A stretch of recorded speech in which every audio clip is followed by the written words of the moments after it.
Hi, Acacia friends. I'm super excited to read chapter 16 because the title is Off to the Fair in our book, Charlotte's Web.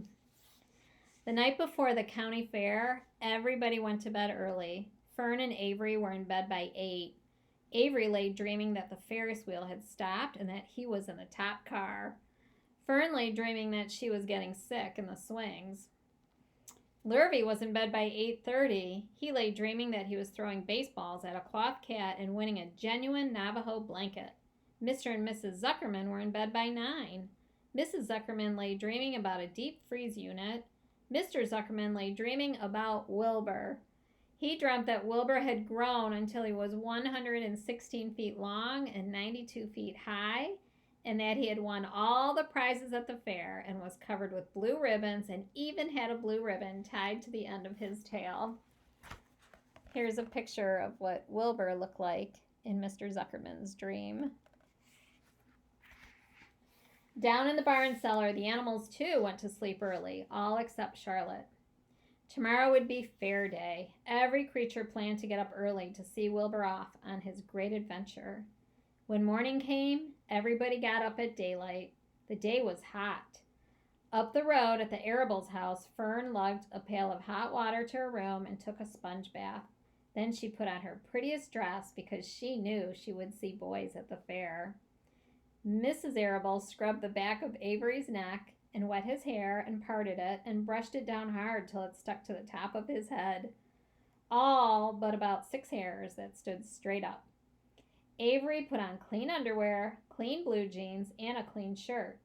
Mr. Arable dressed, ate breakfast, and then went out and polished his truck. He had offered to drive everybody to the fair, including Wilbur. Bright and early, Lurvy put clean straw in Wilbur's crate and lifted it into the pig pen. The crate was green. In gold letters it said, Zuckerman's Famous Pig. Charlotte had her web looking fine for the occasion. Wilbur ate his breakfast slowly. He tried to look radiant without getting food in his ears. In the kitchen, Mrs. Zuckerman suddenly made an announcement. Homer, she said to her husband, I'm going to give that pig a buttermilk bath. A what? Said Mr. Zuckerman. A buttermilk bath. My grandmother used to bathe her pig with buttermilk when it got dirty. I just remembered. Wilbur's not dirty, said Mr. Zuckerman proudly. He's filthy behind the ears, said Mrs. Zuckerman. Every time Lurvy slops him, the food runs down around the ears. Then it dries and forms a crust. He also has a smudge on one side where he lays in the manure. He lays in clean straw, corrected Mr. Zuckerman. Well, he's dirty and he's going to have a bath. Mr. Zuckerman sat down weakly and ate a donut. His wife went to the woodshed. When she returned, she wore rubber boots and an old raincoat, and she carried a bucket of buttermilk and a small wooden paddle. Edith, you're crazy, mumbled Zuckerman. But she paid no attention to him. Together they walked to the pig pen. Mrs. Zuckerman wasted no time. She climbed in with Wilbur and went to work. Dipping her paddle in the buttermilk, she rubbed him all over. The geese gathered around to see the fun, and so did the sheep and lambs. Even Templeton poked his head out cautiously to watch Wilbur get a buttermilk bath. Charlotte got so interested, she lowered herself on a drag line so she could see better. Wilbur stood still and closed his eyes. He could feel the buttermilk trickling down his sides. He opened his mouth and some buttermilk ran in. It was delicious. He felt radiant and happy. When Mrs. Zuckerman got through and rubbed him dry, he was the cleanest, prettiest pig you ever saw. And there she is, giving him a buttermilk bath while Mr. Zuckerman watches. And you can see there's Charlotte. She's also watching. He was pure white, pink around the ears and snout, and smooth as silk. The Zuckermans went up to change into their best clothes. Lurvy went to shave and put on his plaid shirt and his purple necktie. The animals were left to themselves in the barn. The 7 goslings paraded round and round their mother. Please, please, please, take us to the fair, begged a gosling. Then all 7 began teasing to go. Please, please, please, please, please. They made quite a racket. "Children," snapped the goose, "we're staying quietly, idly at home. Only Wilbur is going to the fair." Just then Charlotte interrupted. "I shall go too," she said softly. "I have decided to go with Wilbur. He may need me. We can't tell what may happen at the fairgrounds. Somebody's got to go along who knows how to ride. And I think Templeton better come too. I might need somebody to run errands and do general work." "I'm staying right here," grumbled the rat. "I haven't the slightest interest in fairs." "That's because you've never been to one," remarked the old sheep. "A fair's a rat's paradise. Everybody spills food at a fair. A rat can creep out late at night and have a feast. In the horse barn, you'll find oats that the totters and pacers have spilled. In the trampled grass of the infield, you'll find old discarded lunch boxes containing the foul remains of peanut butter sandwiches, hard-boiled eggs, cracker crumbs, bits of donuts, and particles of cheese. In the hard-packed dirt of the midway, after the glaring lights are out and the people have gone home to bed, you will find a veritable treasure of popcorn fragments, frozen custard dribblings, candied apples abandoned by tired children, sugar fluff crystals, salted almonds, popsicles, partially gnawed ice cream cones, and the wooden sticks of lollipops. Everywhere is loot for a rat, in tents, in booths, in haylofts. Why, a fair has enough disgusting leftover food to satisfy a whole army of rats." Templeton's eyes were blazing. "Is this true?" he asked. "Is this appetizing yarn of yours true? I like high living, and what you say tempts me." "It is true," said the old sheep. "Go to the fair, Templeton. You will find that the conditions at a fair will surpass your wildest dreams. Buckets with sour mash sticking to them, tin cans containing particles of tuna fish, greasy paper bags stuffed with rotten—" "That's enough!" cried Templeton. "Don't tell me any more. I'm going." "Good," said Charlotte, winking at the old sheep.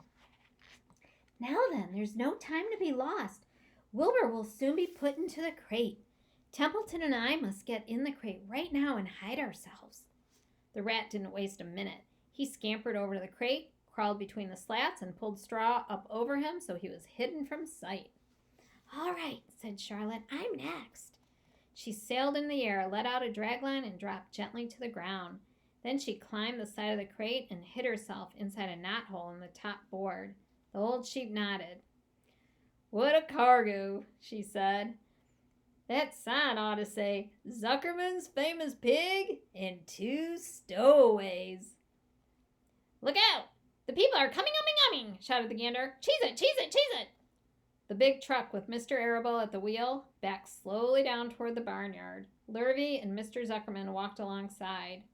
Fern and Avery were standing in the body of the truck, hanging on to the sideboards. "Listen to me," whispered the old sheep to Wilbur.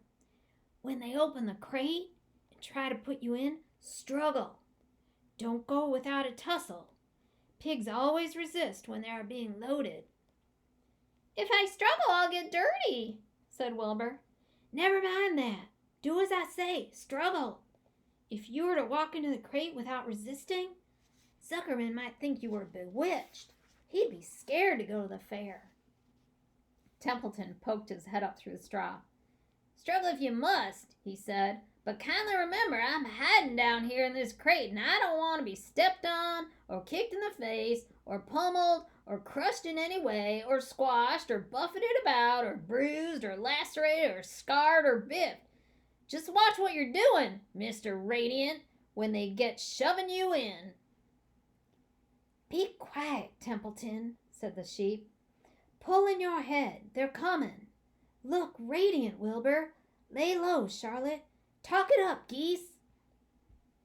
The truck backed slowly to the pig pen and stopped. Mr. Arable cut the motor, got out, walked around to the rear, and lowered the tailgate. The geese cheered.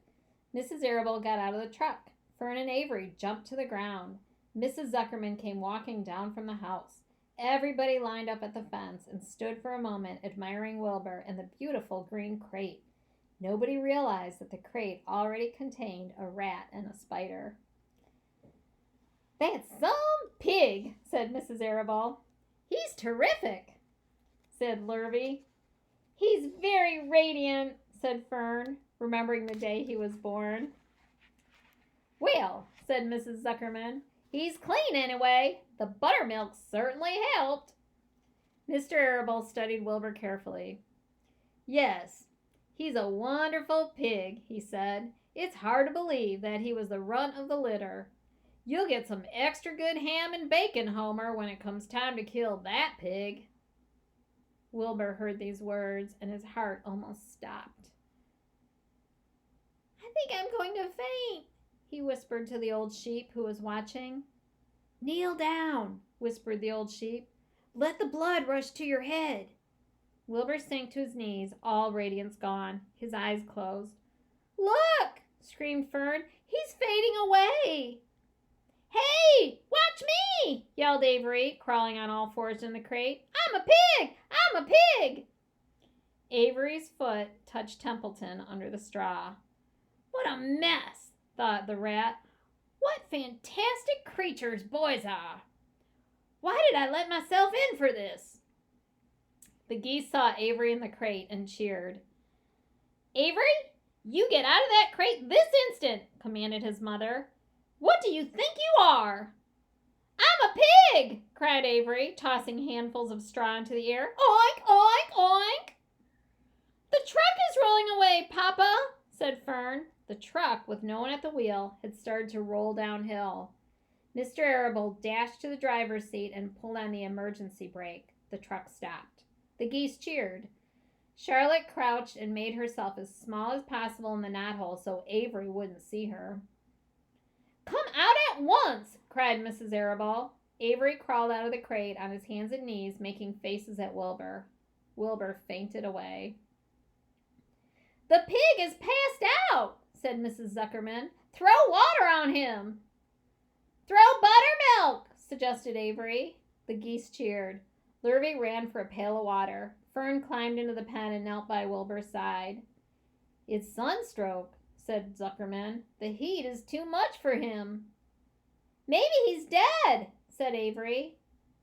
Come out of that pig pen immediately, cried Mrs. Arable. Avery obeyed his mother and climbed into the back of the truck so he could see better.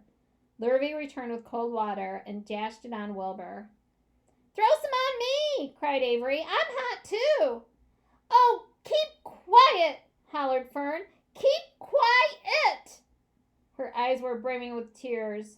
Wilbur, feeling the cold water, came to. He rose slowly to his feet while the geese cheered. He's up, said Mr. Arable. I guess there's nothing wrong with him. I'm hungry, said Avery. I want a candied apple. Wilbur's all right now, said Fern. We can start. I want to take a ride in the Ferris wheel. Mr. Zuckerman and Mr. Arable and Lurvy grabbed the pig and pushed him headfirst toward the crate. Wilbur began to struggle. The harder the men pushed, the harder he held back. Avery jumped down and joined the men. Wilbur kicked and thrashed and grunted. Nothing's wrong with this pig, said Mr. Zuckerman cheerfully, pressing his knee against Wilbur's behind. All together now, boys. Shove! With a final heave, they jammed him into the crate. The geese cheered. Lurvy nailed some boards across the end so Wilbur couldn't back out. Then, using all their strength, the men picked up the crate and heaved it aboard the truck. They did not know that under the straw was a rat and inside a knothole was a big gray spider. They saw only a pig. Everybody in, called Mr. Arable. He started the motor. The ladies climbed in beside him. Mr. Zuckerman and Lurvy and Fern and Avery rode in back, hanging on to the sideboards. The truck began to move ahead. The geese cheered. The children answered their cheer. And away went everybody to the fair. And that is the end of that chapter. I'll see you next time. Bye-bye.